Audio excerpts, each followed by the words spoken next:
Assalamualaikum warahmatullahi wabarakatuh. Alhamdulillahilladzi wakafa, wassalatu wassalamu ala ibadihilladzina astafa, wa ala alihi wa ashabihi ala ahli sidqi wal wafa. Asyhadu an la ilaha illallah wahdahu la syarikalah, wa asyhadu anna Muhammadan abduhu wa rasuluh. Allahumma salli wa sallim wa barik ala nabiyyina Muhammad wa ala alihi wa ashabihi ajma'in. Amma ba'du, qala Allah ta'ala fil Qur'anil Karim, a'udzu billahi minasyaitonir rajim. Bismillahirrahmanirrahim. Ya ayyuhalladzina amanu kutiba alaikumusiyam kama kutiba alal ladzina min qablikum la'allakum tattaqun. Hadirin Bapak Ibu jamaah salat Isya yang dilanjutkan dengan salat Qiyamul Ramadan yang dimuliakan oleh Allah Subhanahu wa taala. Yang pertama, marilah kita bersama-sama bersyukur kepada Allah Subhanahu wa taala dengan kudrah dan iradahnya, sehingga di malam hari yang penuh barokah ini kita semuanya bisa menunaikan salah satu kewajiban kita sekaligus bagian dari menghidupi sunnah Rasulullah sallallahu alaihi wasallam. Bagaimana kita di bulan Ramadan yang mulia ini kita dianjurkan sekaligus diperintahkan oleh Allah Subhanahu wa taala untuk menunaikan ibadah puasa Ramadan. Kemudian di malam harinya kita menunaikan ibadah salat Qiyamul Ramadan yang bagian dari ikhtiar kita untuk senantiasa memiliki rasa iman kepada Allah Subhanahu wa taala dalam rangka kita yang hari ini ikhtiar bersama-sama untuk meningkatkan iman dan takwa kita kepada Allah Subhanahu wa taala. Semoga apa yang kita niatkan, apa yang kita langkahkan, apa yang kita tunaikan ini senantiasa mendapat karunia dan ridho dari Allah Subhanahu wa taala.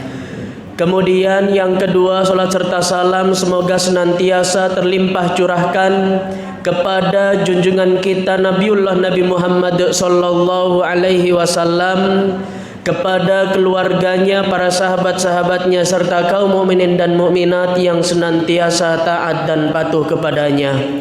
Hadirin Bapak Ibu jamaah yang dirahmati oleh Allah Subhanahu wa taala, pada kesempatan malam hari yang mulia ini saya akan menyampaikan sedikit tentang 4 golongan orang yang dirindukan surganya Allah Subhanahu wa taala. Sebagaimana hadirin Nabi sallallahu alaihi wasallam itu sudah berpesan di dalam satu riwayat hadisnya, riwayat Abu Daud dan Imam Tirmizi, disebutkan, a'udzu billahi minasyaitonir rajim, al jannatu mustaqatun ila arba'ati nafarin.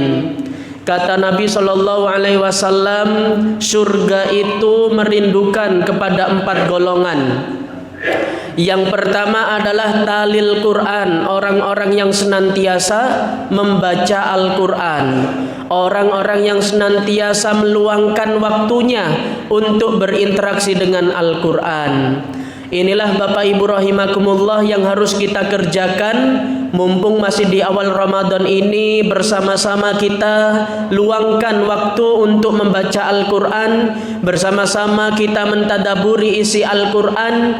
Andaikan, mohon maaf kalau misalkan kita dalam proses membaca Al-Quran masih terbata-bata, masih kesusahan, yang penting ada niatan kita untuk belajar membaca Al-Quran, maka insya Allah tetap diberikan pahala kebaikan oleh Allah Subhanahu wa ta'ala.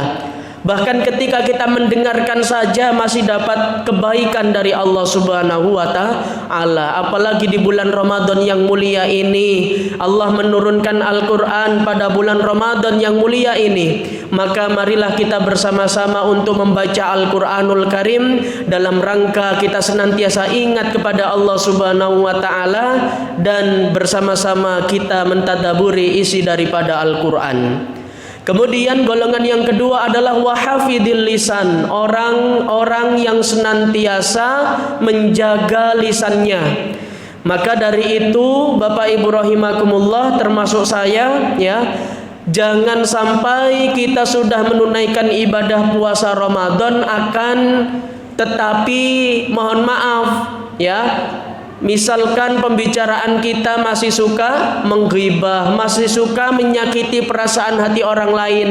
Hal-hal yang seperti itu harus kita tinggalkan, harus kita hindari. Dalam rangka apa? Kita bersama-sama ikhtiar kepada Allah Subhanahu wa taala untuk menata kebaikan kita di bulan Ramadan yang mulia ini. Dan dengan kebaikan yang sudah kita lakukan, dengan amal soleh yang sudah kita lakukan, maka insya Allah Allah Subhanahu wa taala akan menggolongkan kita menjadi orang-orang yang bertakwa. Dan orang-orang yang senantiasa bertakwa kepada Allah, maka yakin kita nanti hari ini berkumpul di rumah Allah Subhanahu wa taala, yakin nanti akan dikumpulkan di surganya Allah Subhanahu wa taala. Inilah Bapak Ibu rahimakumullah, maka terutama saya pesan ya kepada anak-anak muda, kepada anak-anak jenengan yang usianya mungkin masih seusia dengan saya. Karena saya perhatikan sekarang Bapak Ibu rahimakumullah, anak-anak muda hari ini ya, kalau setiap dia berbicara itu pasti ada kata-kata kotornya. Makanya hati-hati ya. Selain kita ajak anak-anak kita untuk meramaikan masjid Allah, beribadah, melakukan kebaikan, termasuk harus kita awasi perkataan anak-anak sekarang. Jangan sampai keluar kata-kata jorok, kata-kata yang tidak pantas diucapkan. Oleh karena itu ya, ini bagian dari ikhtiar kita kepada Allah Subhanahu wa taala. Kalau misalkan kita sudah mampu yang kedua ini, kemudian golongan yang ketiga adalah wa mut'imul ji'an. Orang-orang yang senantiasa memberi makan kepada orang yang kelaparan. Nah, ini kaitannya dengan hablum minan nas, bentuk kebaikan kita kepada sesama manusia, bentuk kepedulian kita terhadap sesama manusia. Jangan sampai kita sudah membaca Al-Quran, jangan sampai malam hari ini kita sudah menunaikan ibadah tarawih, kita sudah melakukan amal solih kepada Allah, namun mohon maaf ya, kita masih memiliki ego, kita masih memiliki rasa dendam misalkan. Maka jangan sampai. Karena apa? Nabi SAW juga sudah mengingatkan kepada kita, khairun nas anfa'uhum linnas, sebaik-baik manusia adalah orang-orang yang senantiasa bermanfaat bagi sesama. Apalagi termasuk di bulan Ramadan yang mulia ini Bapak Ibu rahimakumullah, kalau misalkan ada kelonggaran rezeki yang Allah berikan kepada kita, kita titipkan ke masjid Allah Subhanahu wa taala. Kita bantu untuk menghidupi syiar dakwah di masjid yang mulia ini, misalkan digunakan untuk memberikan makan bagi orang-orang yang berpuasa, atau takjil, atau istilahnya buka bersama, monggo silahkan. Ini adalah bagian dari ikhtiar kita untuk menjadi orang-orang yang baik. Toh eman-eman ini sudah di bulan Ramadan yang mulia ini, kita maksimalkan waktu-waktu kita untuk senantiasa ingat kepada Allah Subhanahu wa taala. Dan golongan yang keempat adalah wasyaimi fi syahri Ramadan, orang-orang yang senantiasa berpuasa di bulan Ramadan. Nah, Bapak Ibu rahimakumullah ya, puasa Ramadan ini adalah kewajiban kita yang harus kita kerjakan, yang harus kita tunaikan, kecuali bagi orang-orang yang misalkan disyariatkan dalam agama kita. Misalkan kalau ibu-ibu ya melahirkan, ataupun misalkan ada hal-hal yang uzur, atau misalkan kita perjalanan, atau misalkan orang tua kita sudah tua renta, sudah sepuh mboten napa-napa mboten puasa, akan tetapi nanti ya tetap diganti. Kalau misalkan tidak kuat dalam mengganti, maka tetap dianjurkan oleh Allah Subhanahu wa taala untuk membayar fidyah. Inilah Bapak Ibu rahimakumullah pentingnya puasa Ramadan.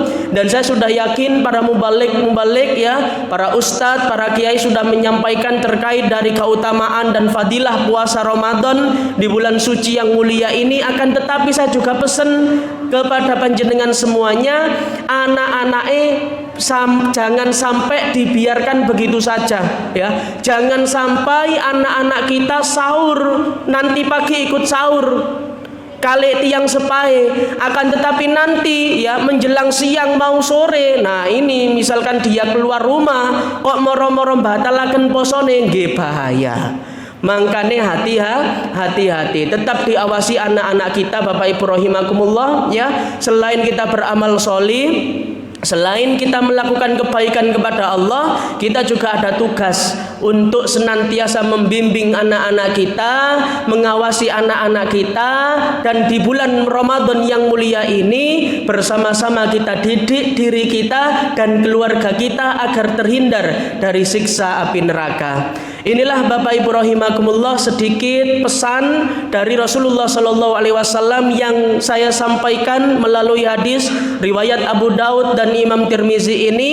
Insya Allah kita semuanya ini nanti adalah penghuni surganya Allah Subhanahu Wa Taala dan akan dirindukan surganya Allah Subhanahu Wa Taala. Malam hari ini Bapak Ibu kita berkumpul di masjid Allah yang mulia ini, insya Allah nanti di hari kiamat, nanti di akhirat kelak akan dikumpulkan kembali oleh Allah di dalam surganya. Amin amin ya robbal alamin. Ini saja yang dapat saya sampaikan, kurang dan lebihnya saya mohon maaf yang sebesar-besarnya. Hadanallahu wa iyyakum ajma'in wal afu minkum. Wassalamu alaikum warahmatullahi wabarakatuh.